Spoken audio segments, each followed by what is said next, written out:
গ্রিসে এসে এক গ্রিকিকে মারধর করা, তাও আবার গ্রিকি রেস্টুরেন্টে, এটা কি ঠিক? আসসালামু আলাইকুম রহমতুল্লাহি ওয়া আসলে যে কথাটা বললাম কথাটা সত্যি। গ্রিসে ঘটেছে এমন ঘটনা। গত 2 দিন আগে গ্রিসে এক রেস্টুরেন্টে এক বাংলাদেশি ওই একই রেস্টুরেন্টের সার্ভিসম্যানকে মারধর করেছে। ওই বাংলাদেশি আর সার্ভিসম্যানের সাথে একটা রেষারেষি ছিল। যখনই বাংলাদেশি ওই কাজ ছেড়ে দিবে তার 2 দিন আগে মারামারি করে সে কাজ ছেড়ে দিয়ে চলে গেছে। কিন্তু এটা কিন্তু আমাদের বাংলাদেশের জন্য একটা ভাবমূর্তি নষ্ট হলো। এটা আমাদের জন্য অনেক বড় একটা ক্ষতি হয়ে গেছে।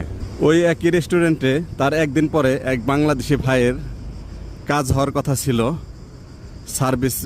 সার্ভিসের কাজ। কিন্তু ওই মারামারির জের ধরে আর ওই ছেলেটার চাকরিটা আর হলো না।